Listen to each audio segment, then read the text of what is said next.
On one side of the spectrum, we have the minimalists who keep nothing in their car. On the other side, we have doomsday preppers who could wait out a zombie apocalypse from within their Dodge Caravan. Most people want to fall somewhere in the middle. Like, you probably don't need 6 months worth of canned food in your trunk, but you should probably have an umbrella. So in this video, we're talking about things that everybody can have in their car to maximize comfort and safety without going overboard. By the way, thank you for Geologie for partnering with me on this video. I'll talk more about them later on. First, let's get into it, starting with a first aid kit. This is one of those items that you'll probably rarely, hopefully never use, but when you need it, you really need it. You can put your own first aid kit together for very little money and pretty easily, or you can just buy one of these pre-made kits. Sure, you pay a little more for the convenience, but these pre-made kits really aren't that expensive. I'll link to a couple of options, including this one down below in the description. At a minimum, you want to have band-aids, gauze, self-wrap tape, antiseptic wipes, some sort of painkillers like ibuprofen, and antibiotic cream like Neosporin. Of course, a first aid kit like this one isn't really valuable if you don't know how to use it, so I recommend learning some basic first aid techniques. You really don't have to go to EMT school. A 10-minute YouTube video should do the trick.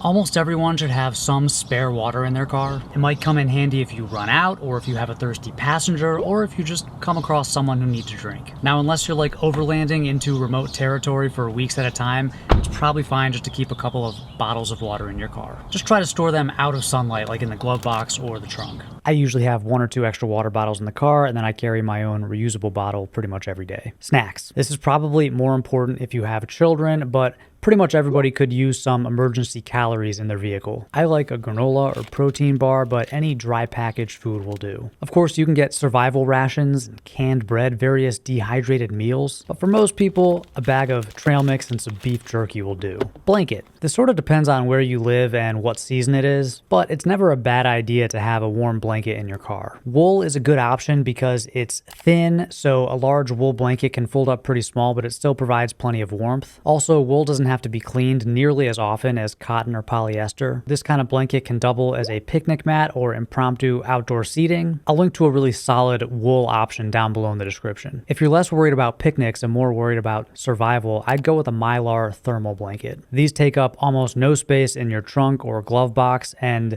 they'll keep you alive if you get stranded in the cold. Reusable bags. Ever since grocery stores have started guilt-tripping us for using their plastic bags, I've started carrying reusable ones in my car. I get it. Single-use plastic bags are no good. Reusable is the future. I like to keep 1 or 2 of these fold-flat bags, the ones with the rigid bottoms, in my trunk. These are nice because they can hold a lot, even heavier items, but they still fold up flat for easy storage. You don't have to get the fancy ones. People seem to love the Trader Joe's and IKEA grocery bags, both of which are very affordable. You can also just reuse the plastic or paper bags that you already have in your house. I know you have a bunch of them in your closet. That way you'll never find yourself having to explain to the Whole Foods cashier that, yes, you do need bags today. You definitely own reusable bags. You're part of the solution. You just forgot them, and everybody behind you is looking on, quietly judging you for polluting their sweet Mother Earth. So yeah, just keep an extra bag or 2 in your car. Glasses and sunglasses. I always keep an extra pair of both glasses and sunglasses in my car in case I forget them when I leave the house. These are like my eyewear B team, you know? Not my best, but I would rather wear my old pair of prescription glasses that are slightly outdated and where one of the arms keeps falling off than try to squint my way home at night. Same with sunglasses. Like, I have a couple of old pairs that maybe don't stay on my face very well, but they're fine for driving. And here in the desert, you don't want to be caught driving west in the late afternoon without your sunglasses.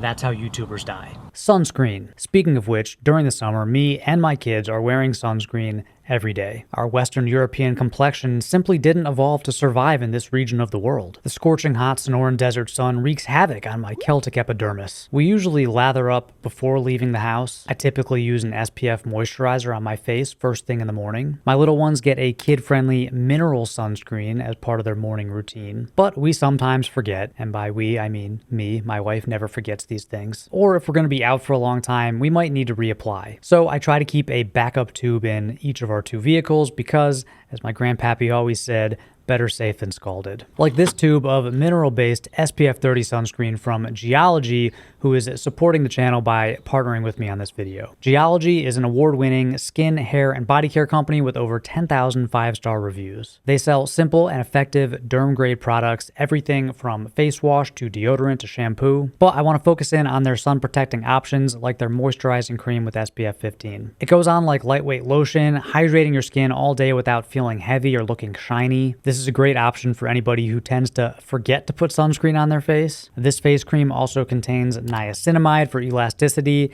and hyaluronic acid for all-day hydration. Talk about two seagulls with one stone. Speaking of which, if you're going to be at the beach all day, it's probably best to also use this SPF 30 water-resistant sunscreen on your face. It rubs in easily, it doesn't feel all thick and greasy like the sunscreen that you're probably used to. Plus, it's going to protect you from those harmful UV rays and help you keep that youthful glow as long as possible. I recommend checking out Geologie's personalized skincare trial set. You take a 60-second quiz and you get a custom 5-piece skincare routine that includes face wash, SPF moisturizer, retinol face cream, and eye cream. Over 500,000 people have upgraded their skincare routine with Geologie. If you want to join their ranks, use the code BROCK80 to get 80% off your first personalized trial set, plus 50% off any add-ons. You'll even get a free gift with your order. So just use that code BROCK80 at checkout, and then you'll be able to choose your favorite add-on like eye cream or body wash. By the way, you can also find Geologie products at Target or Amazon. Click the link below in the description and use the code BROCK80 at checkout. Okay, back to our list. Jumper cables. Jumper cables have saved me on more than one occasion. Even better, a couple of times I've been able to help a complete stranger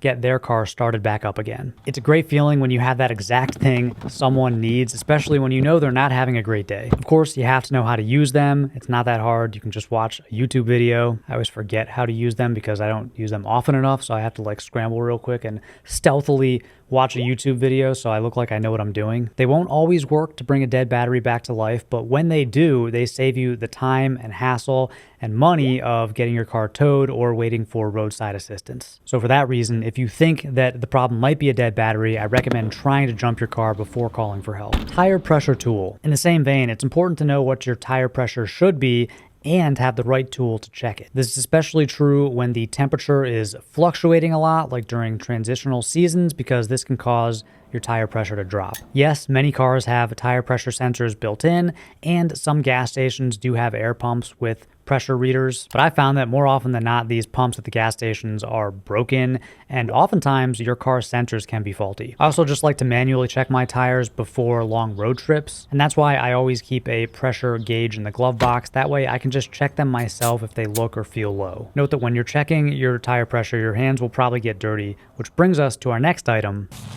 Baby wipes. These are a must if you have kids, of course. But they're also great for cleaning hands of any size, including adult hands that are covered in that greasy black road gunk after filling up your tires or swapping out your windshield wipers during a rainy road trip. They're also perfect for small spills or messes. You can even use them to wipe down your dashboard and center console. I like baby wipes over Clorox wipes. These are the way to go because you can use them on your kids' faces and hands. Most of the time, you don't really need to disinfect, you just need to clean. Speaking of disinfecting, hand sanitizer is a good thing to have in your car. Definitely more common to carry this around than it was, say, 5 years ago, so many people are already carrying this. I like to keep some in my car, especially during cold or flu season. You know, anything I can do to prevent getting sick, I'll do it. So I try to wash my hands when I get home from being out somewhere with my kids. But if I'm out on the go and a bathroom isn't available, a little bottle of hand sanitizer comes in clutch. Packing tape. Depending on what post office you go to and how nice you are to the staff, who are underappreciated, by the way, they might not let you use their tape. Sure, if you go to like a FedEx or a UPS store, they're gonna have tape for you. They might even tape up your packages for you, and of course you're gonna pay a premium for that. The United States Postal Service, however, is on a tight budget, and they don't let just anybody use their tape. In fact, I'm pretty sure it's a policy not to give out free tape. So if you have a box that's not yet fastened, you gotta bring your own tape. Now, I'm at the post office fairly regularly, and I'm often using their flat rate boxes that require taping. So I keep packing tape in my car just to make sure I'm never caught without it. I also keep a pen in my car, mostly for writing addresses on those packages or occasionally endorsing a physical check. I don't trust those post office pens, you know, the ones chained to the little table that never have any ink left. So I bring my own pen or marker. This is also nice because if the line is too long, if I have my own pen and my own tape, I can just tape up and address whatever package I'm sending and then use one of those self-service kiosks. I'm honestly surprised that no one's ever using these kiosks. You can just skip the whole line. Umbrella. Unless you walk everywhere, I think it makes sense to keep your umbrella in your car. Like, yes, you're gonna have to run from your front door to your car, but you'll be covered during that treacherous quarter-mile trip across the Home Depot parking lot. I like this Totes Titan compact travel umbrella. It's small, but it's built like a tank, and it fits nicely in any car. I remember my dad, who prefers full-sized sedans, always kept a couple of huge golf umbrellas in his trunk. You know, the kind where you could have yourself and couple of ladies underneath. The larger canopy is nice, but with a small compact umbrella, you can keep it in your driver's side door or under your seat and then deploy it before you get out of the car. Gum. Does anybody else like chewing gum while they work out? I always pop in a piece before stepping on the mats at jiu-jitsu. I don't know, there's just something about it. So I keep a pack of gum in my gym bag, but I also like to keep one in my car, mostly as a backup supply. It's also nice to have some gum when you're heading home after a meal. And it's cool to be the person who can offer a fresh stick of gum to their passengers. Cash. I try to keep a few 1s and 5s in my car to hand out to those in need of some cash. I know a lot of people say you shouldn't give money to people who are asking for it on the street because they won't spend it responsibly. You should just give it to a nonprofit instead. But honestly, solving the homeless problem, it's above my pay grade and outside of the scope of this channel. I don't know, the way that I see it, if somebody is in a situation where they need to stand at a busy intersection all day holding a sign asking for money, and I have a little bit of extra money to give, why not? That said, I'm not in a position to hand out 10s and 20s, and also I don't want to keep larger bills like that in my car. So I keep a small stack of 1s and 5s in my center console, and that way I'm always ready to just grab a bill or two and hand it to somebody out the window. I know it's not much, especially these days, like a few dollars doesn't get you that far. Selfishly, I always feel pretty good after doing this, and maybe that means that true altruism doesn't exist. Maybe I'm doing this for the wrong reasons. But who cares? They seem happy to get a little bit of money, and it makes me feel good, so I don't know, kind of a win-win. Anyway, that is my list. I would love to know, what would you add? Let me know down in the comments section. Thank you again to Geologie for supporting the channel. I will link to them down below. Be sure to use that discount code. Thank you, as always, for watching, and until next time.